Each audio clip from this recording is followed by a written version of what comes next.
Autre dossier, Rémi Daillet, Wildermann.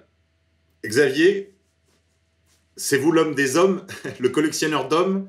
Est-ce que vous pouvez nous donner quelques éléments biographiques qui puissent éclairer nos auditeurs? Parce qu'il faut le reconnaître, il a suscité quand même un vif intérêt et des espérances dans un moment où les gens sont quand même désespérés. Et comme le dirait Jérôme Bourbon, sont prêts à se raccrocher à toutes les bouées crevées et les branches pourries.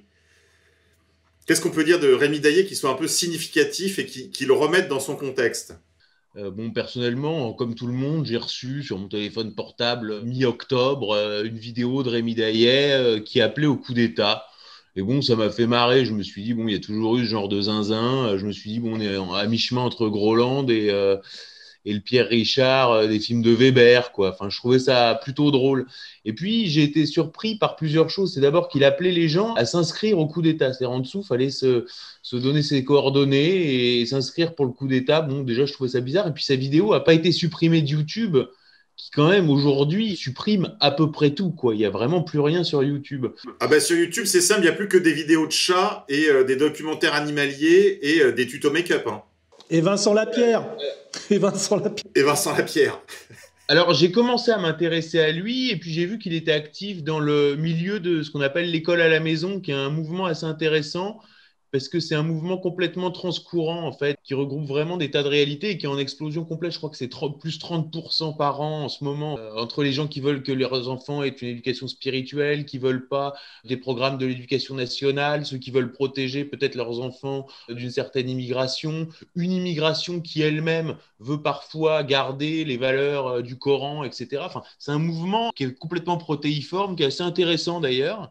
Et lui était présenté dans la presse comme celui qui est à la tête de ce mouvement, c'est-à-dire quel site de référence. Et en interrogeant des gens qui étaient dans ce milieu-là, ils disaient mais non, pas du tout, son site est plutôt déconseillé, c'est très cher, les cours dispensés sont mauvais, et en plus, il est très mal vu parce qu'il a dit qu'il fallait attendre les inspecteurs d'académie avec un fusil. À ce moment-là, on serait en dictature et à ce moment-là, automatiquement, vous êtes libéré. Donc à ce moment-là, on ne fait plus aucune déclaration, on fait des cas à la maison comme on veut.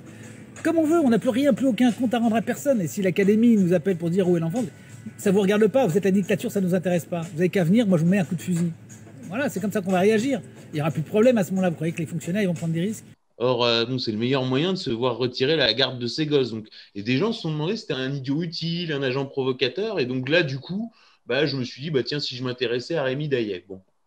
Bon, c'est un idiot utile ou un agent provocateur, j'apporte pas de réponse définitive, mais ce qui est intéressant, c'est que c'est vraiment une lignée où se raconte toute l'histoire de la droite française depuis le début du XXe siècle, où vraiment on a des tas de personnages comme ça qui ont été ministres. On retrouve par exemple son oncle, il est le neveu de Pierre de Boisdeffre, qui est un type assez étonnant, un type de droite vraiment pas mal, qui a été directeur de l'ORTF, de la radio à l'ORTF sous De Gaulle, mais par extension, du coup, il est cousin avec toute la famille de Boisdeffre.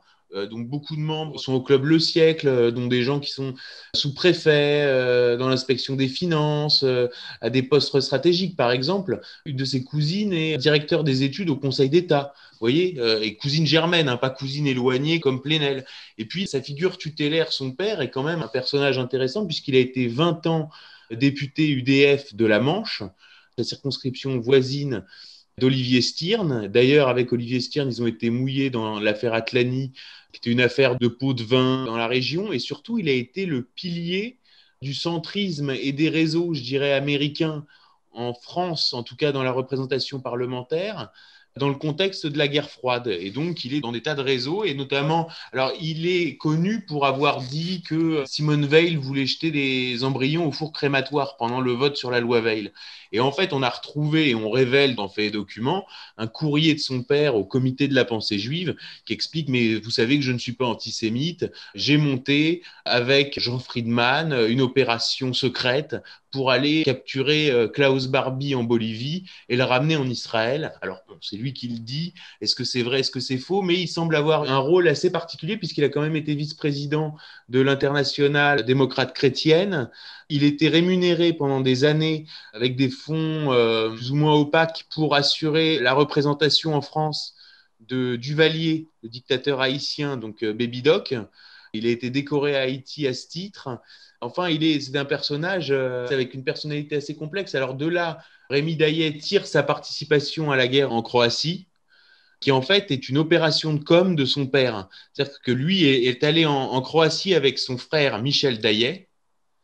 Rémi Daillet et Michel Daillet sont allés en Croatie. À l'époque, son frère était étudiant à l'ESSEC. Et depuis, il est devenu directeur du département juridique de la Banque nationale du Qatar.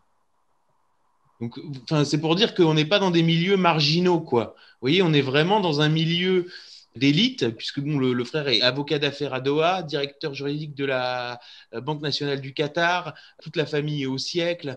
Le père est une figure des réseaux d'influence, de l'influence américaine en France dans le contexte de la guerre froide, qui est centriste et puis qui se rallie aux socialistes au moment de Maastricht via une structure montée par Soissons, par le maire d'Auxerre, Soissons, qui est quand même une personnalité étrange, d'influence sulfureuse, des gens à qui on prête beaucoup d'histoires, tu pourrais y revenir. Non, mais attends, je te laisse ta prudence, mais il faut quand même expliquer aux auditeurs, parce qu'il faut aller au fond des choses. Le nom de Jean-Pierre Soissons a été cité dans l'affaire du bourreau d'Apoigny, et également dans l'affaire des disparus de Lyon, puisqu'on est toujours dans la même région. Et pour ce qui concerne Monsieur Daillet père, en effet, il avait une circonscription dans la Manche, c'est-à-dire qu'en fait, on lui a garanti une circonscription extrêmement solide, parce que la Manche est une terre modérée, une terre centriste historiquement, et donc le fait qu'on l'ait fait élire dans cette circonscription, c'est bien la preuve qu'il fait partie, lui aussi, de ce milieu qui est au-delà du plafond de verre dont tu parlais tout à l'heure, c'est-à-dire il fait partie du cloud, il est vraiment dans le cœur de l'État. Quand Soissons et Daillet se rallient aux socialistes, c'est au moment où pour Soissons sort les affaires d'Auxerre, et d'ailleurs à ce moment-là, il est coopté par le fondateur du siècle, Georges Bérard-Quélin, qui est quand même le top du top de l'influence à l'époque. Il est coopté directement par Georges Bérard-Quélin au Club des 100, qui alors là c'est la crème de la crème. Si vous voulez, le siècle, il se lève le matin pour aller bosser, quoi. Au Club des 100, c'est juste, il passe un coup de fil, quoi.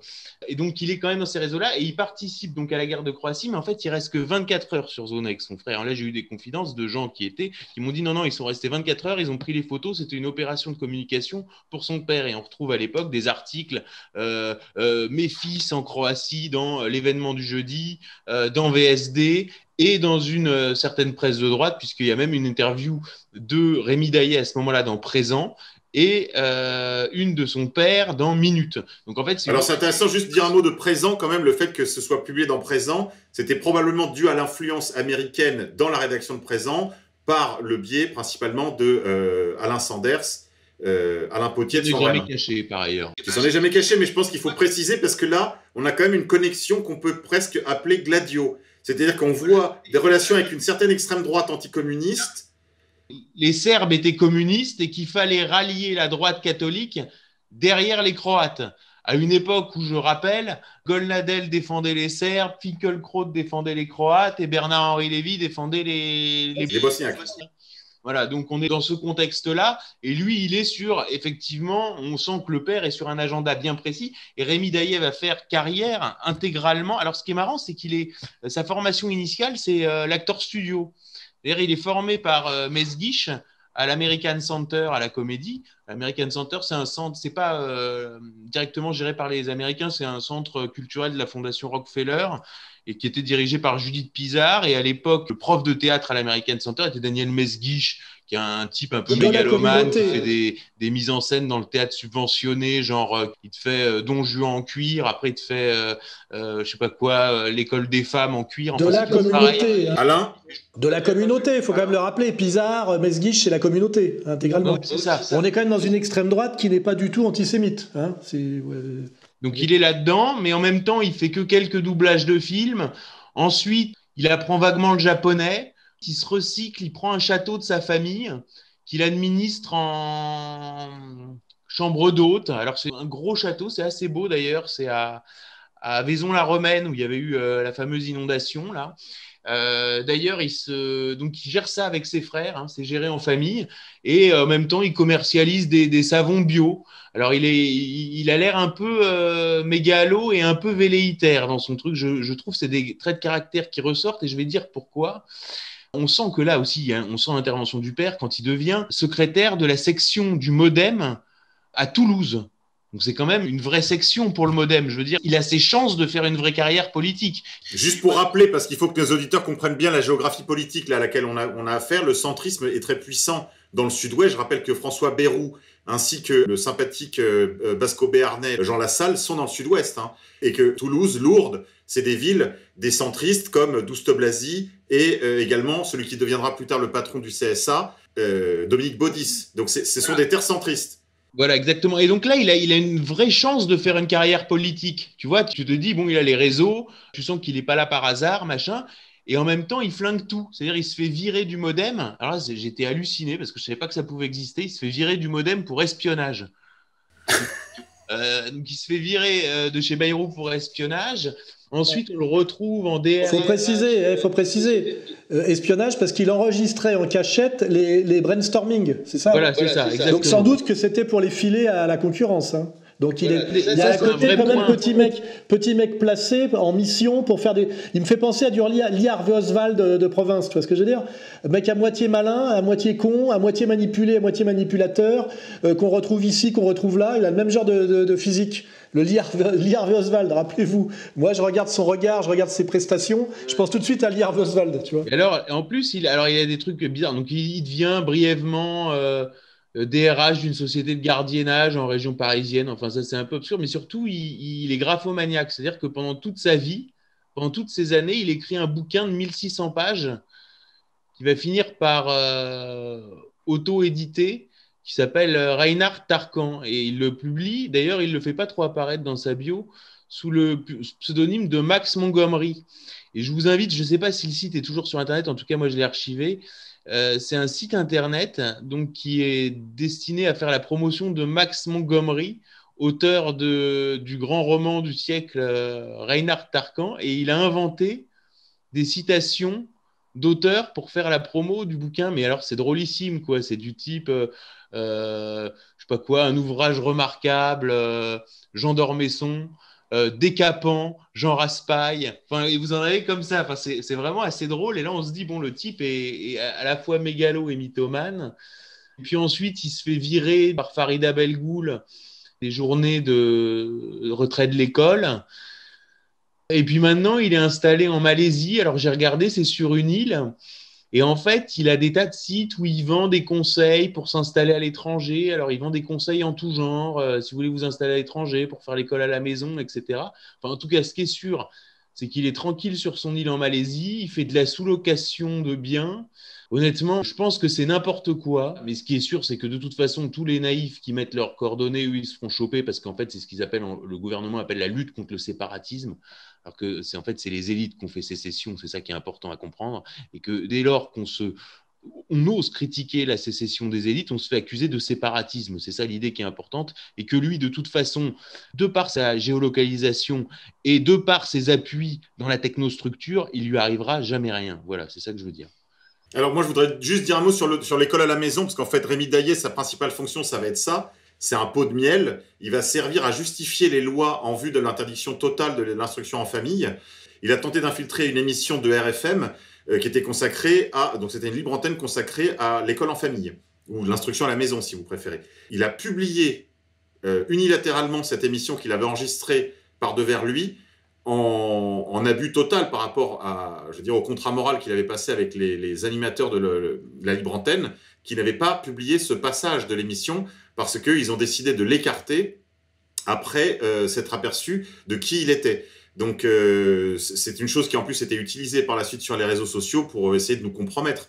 Et je pense que cet exemple-là donne la suite de ce qu'il pourrait se produire sur l'ensemble de l'instruction en famille. Et je crois que c'est le principal rôle de Rémi Daillé, c'est de compromettre non seulement les gens qui en ont un peu marre, là, qui sont un petit peu des gilets jaunes déçus, par exemple, et qui pourraient être tentés par des aventures plus musclées. Donc c'est d'abord les identifier, les ficher, et ensuite on dira, aussi bien pour interdire l'école en famille que pour interdire toute initiative vraiment libératrice par rapport au masque, au confinement, au couvre-feu, on dira, voilà, Rémi Daillé, le complotiste qui fomente un complot militaire contre la République, de la même façon qu'on a eu il y a quelques années, vous vous souvenez, les forces volontaires de France, là, avec un ancien commissaire de police qui avait à la fois des insignes maçonniques et un aleph autour du cou.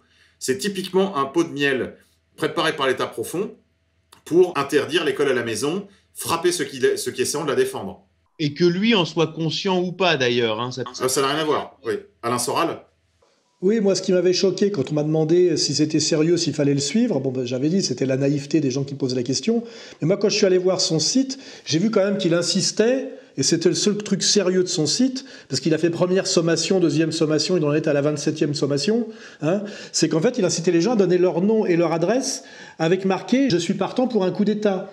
Or, je rappelle que moi, j'ai été arrêté, mis en garde à vue, et on a tenté de me maintenir en détention pour atteinte à la sûreté de l'État.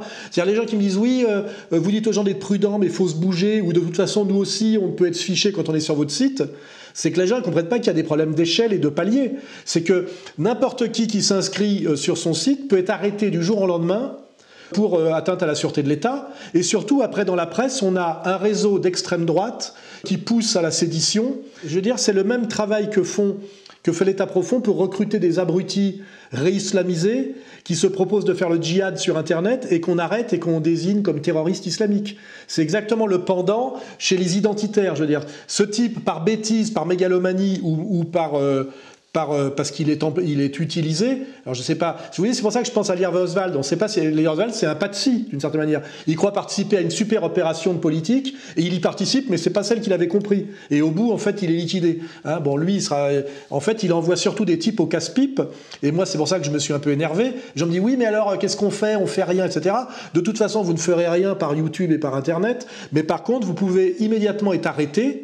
Et puis vous retrouvez effectivement après dans la presse et faire du tort en fait à la mouvance nationaliste, à la mouvance identitaire, à cause d'un type comme ça qui est planqué en Malaisie et qui a un fils à papa. Je reconnais qu'il s'exprime très bien et qu'il écrit très bien, et que ce qu'il dit c'est très joli et moi j'aime beaucoup. Mais le problème après, il faut réfléchir d'où il le dit, qui il est et quelle chance ça a d'aboutir. Et en réalité, ce qu'il fait, il fournit à l'État profond des listes de gens qu'on peut arrêter quand on veut, ou aussi qu'on peut instrumentaliser dans des opérations de type le type qui avait tiré sur Chirac là, comment il s'appelait ? Maxime Brunery. Oui, Maxime Brunery, qui est pareil. Et puis après, les mecs se retrouvent avec une vie foutue en l'air. Alors je vous dis, on fait ça chez les mecs de banlieue réislamisés, de les faire monter dans des combines bidons. Ça peut aller jusqu'à Mohamed Merah, mais ça peut aussi faire des types qui se retrouvent avec des gros ennuis que j'ai connus dans l'entourage de Dieudonné, des types qui n'ont pas arrivé au niveau de Merah, mais qui ont eu même plein d'emmerdes. Leur vie a été foutue en l'air parce que accusés d'extrémisme, de radicalité, d'organisation, de préparation parce que aujourd'hui la loi permet d'arrêter préventivement des gens qui préparent soi-disant un coup d'État ou même une opération de force, simplement parce qu'ils sont trois couillons à échanger sur Facebook. Et lui, en fait, objectivement, la seule dimension sérieuse de son truc, si on enlève le côté poétique et le côté sympathique et le côté émouvant, c'est qu'en fait, il fait des listes de gens qui peuvent immédiatement être arrêtés ou infiltrés, utilisés pour des opérations qui vont forcément, in fine, nuire à la cause nationale, nuire à la cause identitaire et nuire même à la cause de l'école à la maison. C'est ça que je veux dire. Et c'est ça l'analyse objective. Alors, est-ce qu'il le fait exprès ou pas ? Soit il est trop bête pour s'en rendre compte, et soit s'il est plus intelligent, enfin aussi intelligent qu'il le prétend, c'est un salopard. Hein. Et c'est pas pour rien d'ailleurs qu'il m'est rentré dans la gueule, alors que moi au départ je savais même pas qui c'était, parce que je l'ai un peu démasqué. Et puis effectivement qu'on a fait le travail, parce que finalement, toujours le travail sérieux, comme je l'ai dit pour le Covid, c'est la chronologie. Hein. Les médiations, d'où il vient, de qui il est le père. Et il m'a dit à moi qu'il était en gros un héros de la lutte armée, parce qu'il a en photo en Croatie. Moi, je suis allé en Serbie, d'ailleurs. J'étais déjà dans l'autre camp. Alors qu'en fait, il a passé 24 heures envoyé par son père. Enfin, je veux dire, c'est un bouffon intégral. Et moi, j'ai quand même l'habitude des hommes. Il a une tête de bouffon, c'est un bouffon. Et par contre, il peut être dangereux pour d'autres gens. Et moi, mon boulot, c'est de prévenir. C'est-à-dire, voilà, vous mettez là-dessus comme sur une liste. C'est pas comme acheter un livre chez Contre-Culture, de se mettre sur une liste de mecs qui somment l'État de se retirer sous menace d'un coup de force militaire. C'est-à-dire qu'immédiatement, vous êtes dans le... Regardez ce qui arrive en ce moment à Trump, parce qu'à cause de l'affaire du Capitole, hein, c'est du même niveau. Hein. Vous laissez 3 gugus rentrer, et derrière, un mec qui est quand même président des États-Unis peut se retrouver un jour à Guantanamo avec une combinaison orange, hein, ou à l'hôpital psychiatrique. D'ailleurs, les problèmes ont déjà commencé. Hein. Il y a un homme qui était déséquilibré mental qui s'est rué dans une gendarmerie dans la ville de Dax, en se réclamant de Rémi Daillé, en disant que ça correspondait plus ou moins au projet. Alors, évidemment, je ne dis pas que Rémi Daillé est responsable de tout ce que font les gens qui adhèrent à son projet, mais ce que je veux dire, c'est que on voit bien que déjà, il y a des dingos qui commencent à s'activer et on va pouvoir nous mettre ça sur le dos à un moment donné. Parce que moi, ce que je remarque, c'est que quand il y a eu le forcené qui a tué 3 gendarmes, dans la croix, il y avait marqué qu'il était survivaliste et que c'est Soral qui avait introduit le survivalisme en France. Il a fallu que je fasse faire une lettre d'avocat pour demander qu'il rectifie. Donc, moi, je sais que je suis pourchassé violemment par l'État. Et que lui, il lui arrive rien, mais que par contre, les conneries dont il est responsable, on essaiera de me les mettre sur le dos. C'est pour ça que moi, je dis à un moment donné, Daillet, ça me concerne, parce que c'est à cause de ce genre de type, et de ce qui fait qu'à un moment donné, ça peut attirer des ennuis à ce qu'on fait nous, alors qu'on fait bien attention, nous, à faire ce qu'on peut faire et pas plus, et pas mettre les mecs en danger, pas envoyer les gens au casse-pipe et pas vendre du rêve. Voilà, parce que pareil, Quanon, au bout d'un moment, j'ai compris pourquoi c'était marqué un grand cul, parce qu'à la fin, on l'a dans le cul. C'est ce que j'ai peur de constater d'ici une dizaine de jours, quoi. Et que c'est pas sans conséquence pour nous. Moi, je peux pas me permettre de planer et de rêver. Parce que ma réalité, plus de 80 procès, arrestation, je ne sais pas combien d'années de prison. C'est pour ça qu'à un moment donné, je me sens concerné, moi-même, et ça concerne aussi les gens qui nous suivent. Aller sur le site ER et acheter des bouquins chez Contre-Culture, c'est pas du tout comparable à se mettre sur une liste de gens qui prétendent faire un coup d'État militaire en France. Dans un cas, vous êtes sur des listes de gens qui sont des dissidents, mais il n'y a pas de moyen de vous poursuivre. Dans l'autre cas, la police avec des gilets pare-balles peut débarquer demain chez vous, vous arrêter, et puis même vous retirer vos gosses, etc. Et voilà. Et moi, je n'aime pas les gens qui jouent à ce genre de jeu. Voilà. Un dernier élément biographique sur Monsieur Daillet. Son père, alors je sais que, pour en avoir discuté avec notre camarade Xavier, que je sais que son père était en contrat avec une maison d'édition et qu'il avait un contrat de traducteur, mais il n'a pas traduit n'importe quoi, il n'a pas traduit 50 livres non plus. Ce livre, je voudrais quand même le signaler, s'intitule « Le miroir de la magie », histoire de la magie dans le monde occidental, postface de Robert Amadou, qui était un des membres du cercle Téléma, traduit par Jean-Marie Daillet, le père de Monsieur Daillet, Rémi de son prénom, et qui, lui, est donc le traducteur en France de ce livre de magie crowleysienne, télémite, et pour tout dire, qui n'est pas sans rapport avec sa carrière aussi avec les Haïtiens, puisque ce serait trop compliqué et trop long de l'expliquer ici, mais il y a des connexions entre la magie vaudou, qui est pratiquée à Haïti, et la magie transhugossienne, ou si vous voulez, typhonienne, que pratiquent les sectes, les organisations télémites, c'est-à-dire inspirées par le mage anglais Aleister Crowley. Je pense que cette connexion n'est pas tout à fait innocente, surtout si on la rapporte à ce qu'on disait tout à l'heure sur le Sud-Ouest, les liens de monsieur, le fait que lui aussi faisait des travaux d'édition et de préface pour des romans catharistes et templaristes en la personne de Dominique Baudis.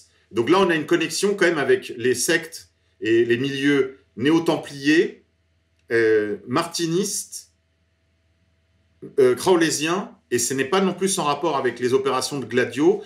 Et même si M. Daillet n'a fait qu'un séjour très bref en Croatie, ce que je suis tout prêt à croire, parce que je sais que Xavier a encore des connexions dans les milieux qui ont été là-bas, qui étaient impliqués, je peux confirmer quand même que derrière cette opération de communication, il y a une intention politique qui est une intention clairement Gladio. De la même manière qu'on a vu ça, je renvoie aux travaux de Lucien Cerise, sur la question du Maïdan en Ukraine. Ce sont les mêmes réseaux, ce sont les mêmes milieux d'ailleurs qui ont soutenu hier les réseaux croates et qui soutiennent aujourd'hui les réseaux ukrainiens. Mais je voulais quand même le dire, même si je ne peux pas avoir le niveau de preuve et de sérieux et même les réserves que Xavier, dont Xavier fait preuve, je suis obligé, moi, d'aller un peu plus loin et de m'en référer un peu plus à mon intuition qu'à des traces écrites, des preuves écrites, mais il y a quand même, on voit se dessiner une cartographie quand même. Je voulais le dire.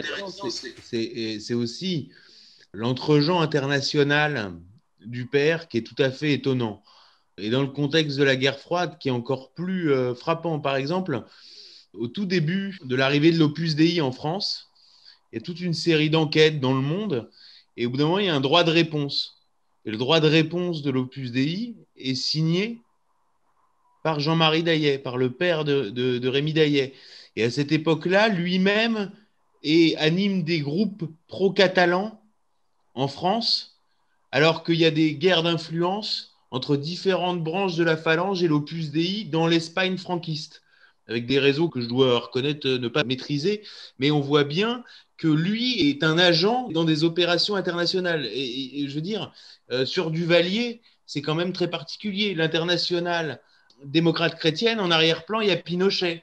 Vous voyez, et d'ailleurs, il finit ambassadeur. Il finit ambassadeur de France en Bulgarie, nommé par les socialistes, après la chute du mur.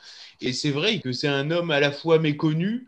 Il y a des tas de gens comme ça, par exemple, qui connaît Jean-Louis Bourlange, qui est député des Hauts-de-Seine, si je ne dis pas de bêtises, qui est surtout sans cesse réélu.